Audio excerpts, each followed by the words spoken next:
एक गांव वजीरपुर में रीतू और उसका भाई शंकर रहते थे। वे दोनों अनाथ थे। उनके माता पिता मर चुके थे। रीतू को शंकर ने बड़े ही नाजों से पाला था। वे उससे बहुत प्यार करती थी। वे उसके बिना खाना भी नहीं खाती थी। एक दिन शंकर रीतू को बोलता है कि आज मैं ऑफिस से आता आता लेट हो जाऊंगा, तो तू खाना खा ली और सो जाइयो। लेकिन यह सुनकर रीतू बहुत ही गुस्सा हो जाती है और वो दुखी भी हो जाती है कि कैसी बात कर रहा है शंकर, कि तुझे पता है ना तेरे बिना मैं रोटी भी नहीं खाती हूँ। तू आज काम से थोड़ा जल्दी आ जाइयो और हम दोनों साथ में बैठ के खाना खाएंगे। लेकिन यह सुनकर शंकर को थोड़ा सा गुस्सा आ जाता है और वो बोलता है कि अब मैं बड़ा हो गया हूँ दीदी, आप बात को समझो, और आजकल ऑफिस में भी ज़्यादा काम होता है, तो आप खाना खा लेना। इसमें आप ही का भला है, आप ही के भले के लिए मैं कह रहा हूँ, बाकी आपकी मर्जी है। ऐसा बोलकर शंकर अपने काम पर चला जाता है।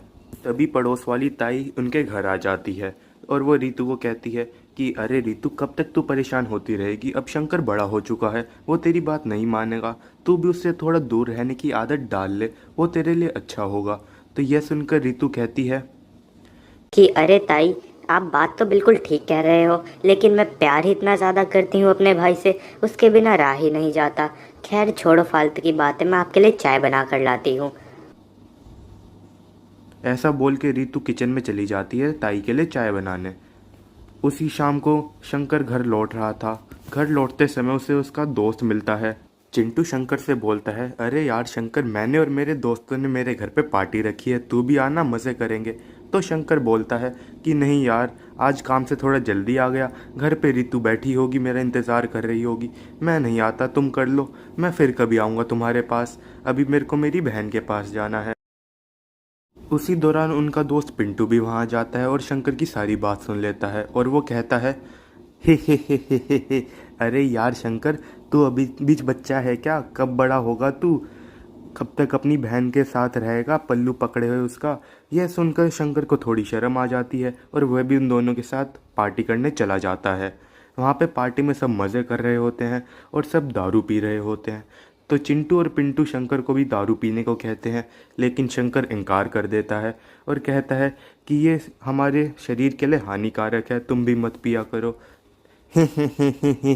तू अभी भी बच्चा है, आजकल तो हर कोई शराब पीता है, तू भी पिया कर। अगर पिएगा नहीं तो जिएगा कैसे मेरे दोस्त?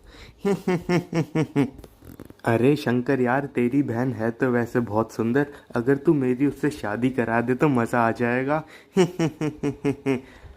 यह सुनकर शंकर को काफ़ी ज़्यादा गुस्सा आता है और उसकी बातों पे सब हंसने भी लगते हैं।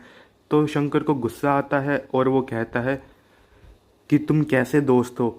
एक तरफ तो तुम मेरे को अपना दोस्त बोलते हो और दूसरी तरफ दोस्त की बहन के बारे में ऐसा बोलते हो। अगर तुमने एक शब्द और भी बोला मेरी बहन के खिलाफ तो मैं तुम सबकी जान ले लूँगा।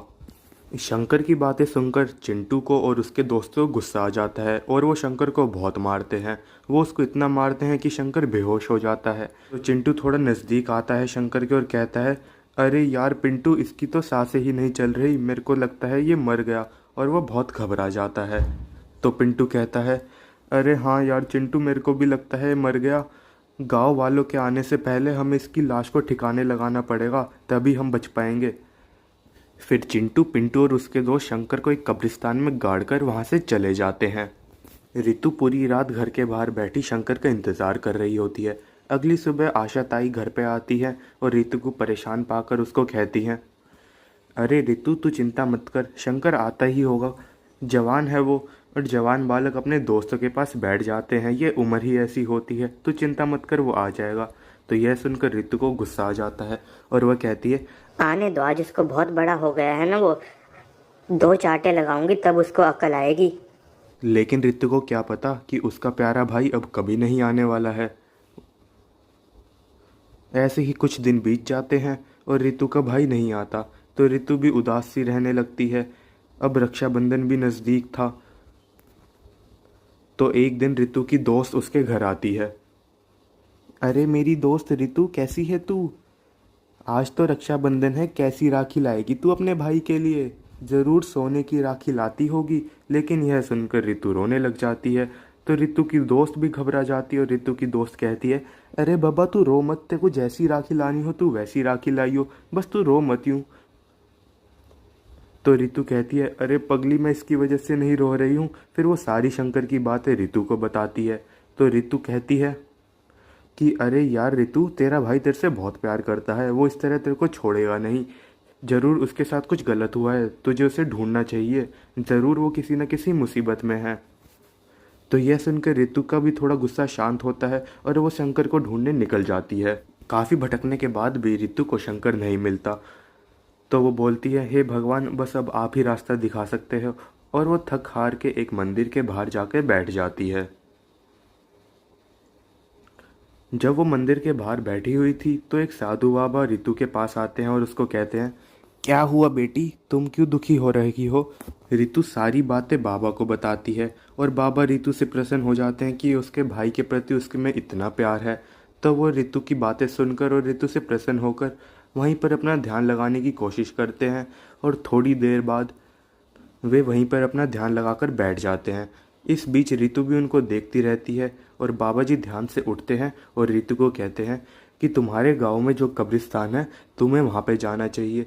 वहीं पे तुम्हें तुम्हारी सारी समस्याओं का प्रश्न का उत्तर मिल जाएगा। तो रितु बाबा जी का धन्यवाद करती है और कब्रिस्तान की ओर निकल जाती है।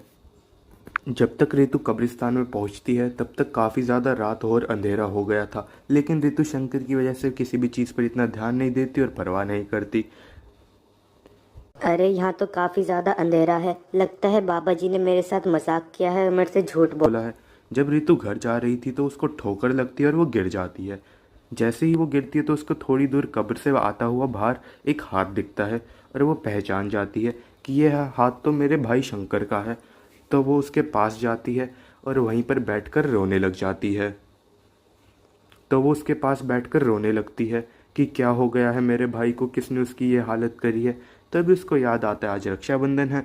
तो वो उसको राखी बांध देती है और कहती है, हे भगवान, मेरे भाई की रक्षा करना। रितु वहाँ शंकर की कब्र के पास बैठी रो रही थी और उससे माफ़ी मांग रही थी कि मैं बहुत गंदी बहन हूँ, मेरे प्यार में कुछ कमी रह गई थी। लेकिन तभी वो कब्र हिलने लगती है और उसमें से शंकर का भूत बाहर निकलने लगता है। यह देख के रितु भी बहुत डर जाती है।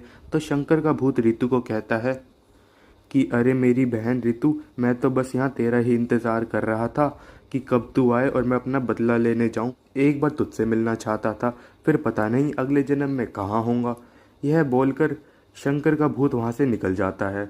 चिंटू और पिंटू अपने घर पर बैठे होते हैं। इसी बीच शंकर का भूत वो दरवाज़ा खटखटाता है और चिंटू दरवाज़ा खोलता है और चिंटू शंकर के भूत को देखकर घबरा जाता है और उसके चेहरे के रंग उड़ने लगते हैं और वह भागने की कोशिश करता है। लेकिन इससे पहले वो भाग पाता, शंकर का भूत उसको पकड़ लेता है और उसको मार देता है। वह चीखता चिल्लाता रहता है और शंकर का भूत कहता है, आज मैं अपनी बहन से वादा करके आया हूँ, आज तो तुझे भगवान भी नहीं बचा सकता। ऐसे कहकर वो उसको मार देता है और चिंटू वहीं पर गिर जाता है। तो वह अंदर चला जाता है। अंदर जाकर पिंटू भागने लगता है। पिंटू भी डर जाता है। तो शंकर का भूत उस पिंटू को भी मार देता है और इसी तरह एक भूत ने अपनी बहन का बदला लिया।